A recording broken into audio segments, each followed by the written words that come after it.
بابرکت نکاح، بابرکت شادی وہ ہے کہ جس کے اخراجات کم ہوں، فریقین پر بوجھ نہ ہو، آسانی سے نکاح کا پروگرام منعقد ہو جائے اور پائے تکمیل تک پہنچ جائے، ادھر سے حق مہر کم ہو اور ادھر سے ڈیمانڈیں نہ ہوں مرد کی طرف سے، تو دونوں جب آسانی کی طرف آئیں گے تو سنت نکاح کا جو پروگرام ہے یہ پرفارم اچھے انداز میں ہو جائے گا۔ لیکن ہم نے تو بوجھ بنا دیا شادی کو، ہم نے تو شادی کو رسم بنا دیا، ہم نے تو شادی کو بزنس کا ذریعہ بنا دیا، اور ولیمہ کے حوالے سے دیکھ لے کہ اخراجات ہی اخراجات۔ تو یہاں کہتا ہے کہ بات کچھ اور ہے کہ ہمیں اللہ تعالیٰ کی رضا کبھی چاہیے ہی نہیں تھی، اللہ تعالیٰ کو راضی تو کبھی کرنا ہی نہیں تھا، اللہ تعالیٰ کو راضی کرنے کا کوئی مقصود کبھی زندگی میں آیا ہی نہیں تھا، اور اللہ تعالیٰ کو راضی کرنے کا کوئی مقصد ہمارا تھا ہی نہیں، کیونکہ دین پر چلنے کا کبھی ذہن بنا نہیں، کبھی بنایا نہیں، کبھی بنائیں گے بھی نہیں، جس کی وجہ سے شرعی احکامات دن بہ دن ان کو پرفارم کرنے کا جو جذبہ ہے وہ کم نہیں ختم ہوتا جا رہا ہے۔ قربانی کرنے والے کو قربانی کے جانور کے ہر بال کے بدلے میں ایک نیکی ملتی ہے۔ اگر جانور کے جسم پر کروڑوں اربوں خربوں بال ہوں تو اس کو خربوں اربوں نیکیاں ملیں گی۔ جتنا بڑا جانور ہوگا اس کی کھال پر اتنے زیادہ بال ہوں گے، جتنے زیادہ بال ہوں گے اتنی زیادہ نیکیاں ہوں گی۔ تو خوش دلی سے قربانی کرو، اللہ کی راہ میں جانور قربان کرو۔ جس نے خوش دلی سے طالب ثواب ہو کر قربانی کی تو وہ آتش جہنم سے حجاب ہو جائے گی، یعنی روک بن جائے گی، وہ قربانی آپ کو جہنم میں نہیں جانے دے گی۔ تو آپ نے ناچ گانے کی محفل میں نچ ٹپ ٹپ نچ کی محفل میں پیسہ خرچ کیا، اس کی فضیلت ہی بتا دیں، اس کا کوئی فائدہ ہی بتا دیں، اس کا کوئی منفع ہی بتا دیں۔ یہاں پر آپ اللہ کی راہ میں جانور قربان کریں گے، فریضہ ادا ہوگا، ہر بال کے بدلے نیکی ملے گی، اور یہی قربانی آپ کو جہنم سے روک لے گی۔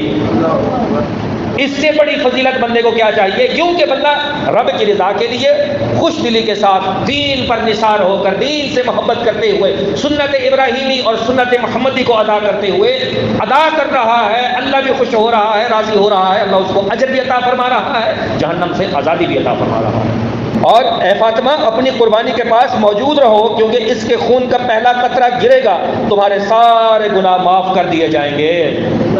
قربانی کے ساتھ رہو، قربانی کو قربان کرو،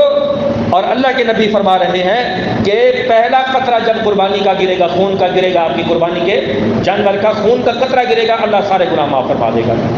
ایسا کبھی دین دیکھا، ایسا کبھی دین سنا، ایسا کبھی دین پڑھا کہ ہم دین پر عمل کریں اپنی ذات کے لیے، اللہ کی رضا کے لیے، اللہ ہمیں ثواب کے خزانے عطا فرما دے، ثواب کے انبار عطا فرما دے۔ اور یہاں پر صرف خوش دلی کے ساتھ قربانی کرنی ہے، اللہ تعالیٰ نے تمہارے گناہ معاف کر دینے ہیں۔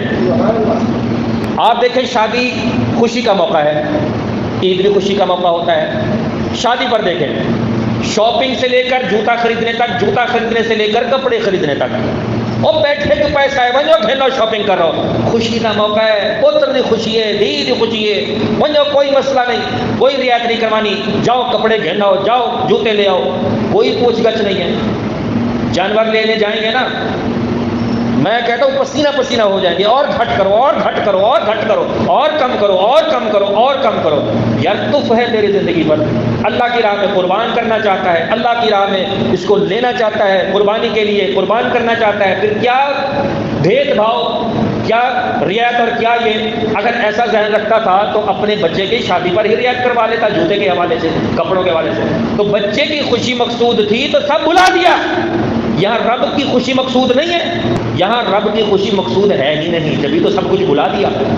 اور ایک ہی چیز کو یاد رکھا، پیسے کو، تو پیسے زیادہ نہ چلے جائیں، پیسے زیادہ نہ چلے جائیں، پھر اللہ کی راہ میں جتنا زیادہ پیسے جائیں گے اتنا ثواب لے کر آئیں گے، جتنا زیادہ پیسے اللہ کی راہ میں جائیں گے اتنا فائدہ نصیب ہوگا۔ تو اللہ تعالیٰ کی راہ میں جب دینے کی بات آئے تو دل تنگ نہیں ہونا چاہیے، دل بڑا ہونا چاہیے، دل بڑا رکھنا چاہیے۔ انسان قربانی کے دن کوئی ایسی نیکی نہیں کرتا جو اللہ تعالیٰ کو خون بہانے سے زیادہ پیاری ہو۔ یہ قربانی قیامت میں اپنے سینگوں، بالوں اور کھروں کے ساتھ آئے گی، اور قربانی کا خون زمین پر گرنے سے پہلے اللہ تعالیٰ کے ہاں قبول ہو جاتا ہے۔ لہذا خوش دلی سے قربانی کرو۔ اگر اس جذبے کے تحت قربانی کریں گے تو انشاءاللہ قربانی کرنے کا لطف آئے گا، قربانی کرنے کا مزہ بھی آئے گا، اور قربانی کرنے کا اللہ ثواب بھی عطا فرمائے گا، اور مرنے کے بعد یہی قربانی جہنم سے روک بھی بن جائے گی، ڈھال بھی بن جائے گی، اور اللہ تعالیٰ جنت عطا فرمائے گا، اور جنت کی سواری بھی بنے گی آپ کی یہ قربانی۔ پل صراط پر پار کروانے کے لیے بھی سواری بنے گی، پیٹھ پر آپ کو اٹھا لے گی، پل صراط پار کروا دے گی، اس لیے خوش دلی سے قربانی کرو۔